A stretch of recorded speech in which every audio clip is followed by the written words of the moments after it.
I want to begin by telling you a little story about what a nosy biographer does when he's invited over to your house for the first time.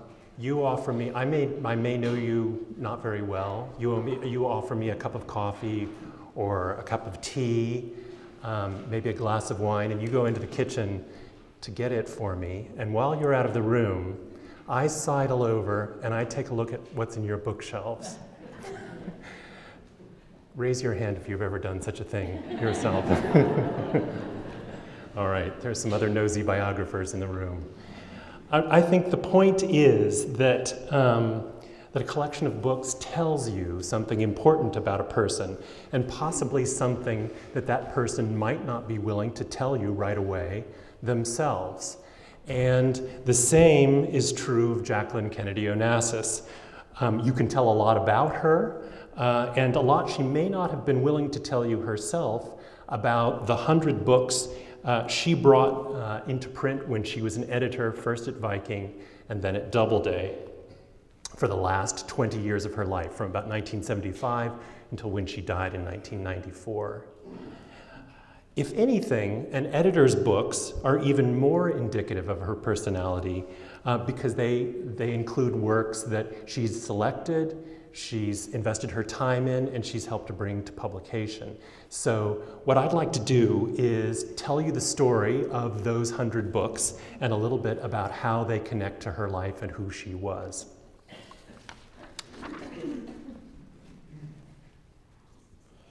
There are two things that I'd like to say about Jackie's personality, which I think you may not know about.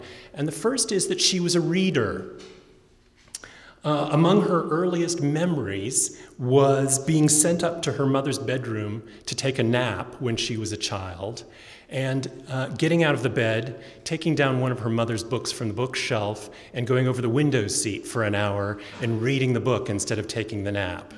And she told that story in a kind of an essay she wrote for a competition to go and do an internship at Vogue. And I think that that's her admitting something important, an important memory about her childhood. That identity as a reader continued all her life. Her White House secretary remembered that people usually thought, what's Jackie doing? Well, she's out jet-setting with her international friends. And her secretary sort of said, well, that wasn't usually the case. What was usually the case was she was by herself in a room reading a book. That was the prime memory that her White House secretary had of her. Aaron Schickler did several sketches of her for her official White House portrait, and this was one of those sketches, and it was the one she told him she liked the best. It wasn't the one that he eventually developed into the official portrait, but it was the one she wanted to keep, and she said to him, "That's me." Jackie on a sofa reading a book. She was also a writer. When her children were away at school and her second husband died in 1975, she began trying out ideas for different careers.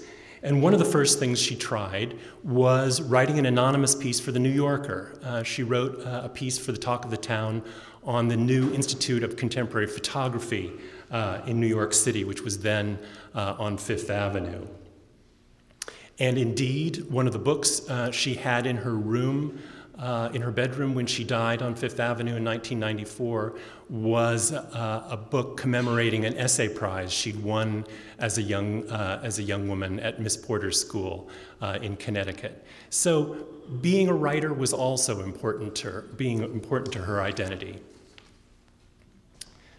After her New Yorker piece was published, her former White House social secretary, Letitia Baldridge, suggested that Jackie get in touch with an old friend of theirs, Tom Ginsberg, whose family firm was the Viking Press, a major publishing firm later acquired by Penguin, but at this stage it was a family firm that belonged to the Ginsbergs.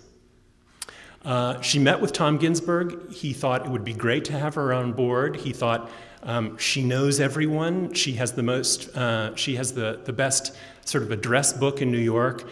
We can certainly get some good book projects out of her, and it'll be good PR for the company as well. So he was happy to take her on in 1975. Their relationship, though, didn't go well, because in 1977, the Viking Press acquired a novel by the British novelist Geoffrey Archer called Shall We Tell the President? And this novel imagined the presidency of Ted Kennedy, Jackie's brother-in-law, and it imagined Ted Kennedy being assassinated in the novel. Now, there's some question about how much Jackie knew about this in advance. But when the book was published, the New York Times reviewer said as the last line of his book review, anyone who was associated with this novel should be ashamed of herself. Which was a little bit unfair because she hadn't had that much to do with the novel, if anything. But under pressure from the Kennedy family, she resigned her position at Viking. She was able to join Doubleday just a few months later, early in 1978, and there she remained for 16 years until the day she died. Her career there was much happier. And if we begin now to shift from the beginnings of her career in publishing to a consideration of the books themselves, we see that they fall into a number of groups that can be sort of classified according to themes in her life. I didn't want to just sort of cover the books chronologically. It seemed to me that they fit with certain kind of thematic areas which you could also connect with her life, and that was more revealing about her personality. So I'd like to take you through those groups of books rather than through a strictly chronological account of her career. The first of those themes is marriage.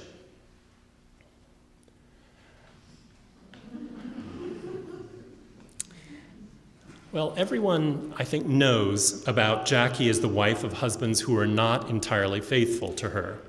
So it's surprising to find her backing Diana Vreeland, one-time editor of Vogue and latterly special curator at the Costume Institute of the Metropolitan Museum of Art, to do a book which featured two women very prominently whose names were both associated with liaisons with her former husbands, Marilyn Monroe with JFK and Maria Callas with Aristotle Onassis.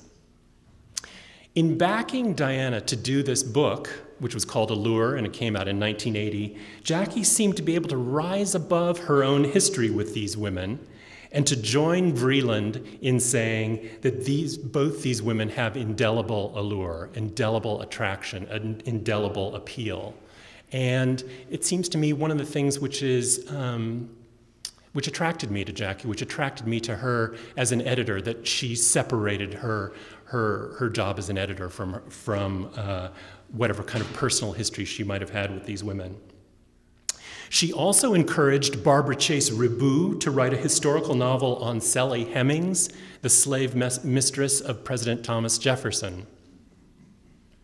She commissioned Elizabeth Crook to write Raven's Bride, a novel about a woman who had a marriage that lasted only a few weeks to Sam Houston, which broke up probably because of his infidelity, and who spent the rest of her time in seclusion trying to protect her privacy.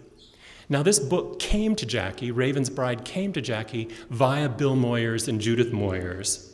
And they specifically recall recommending the book to Jackie because it reminded them of her, especially in the character's insistency on her privacy. And Jackie acquired the book and published it.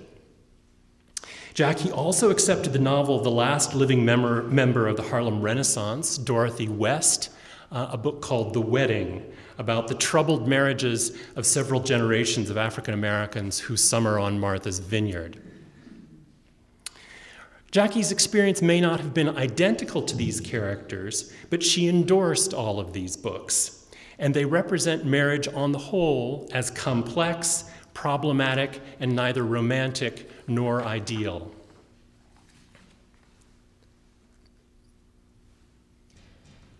A second group of Jackie's books I've grouped around the kind of category of motherhood, clearly a crucial phase in her own life.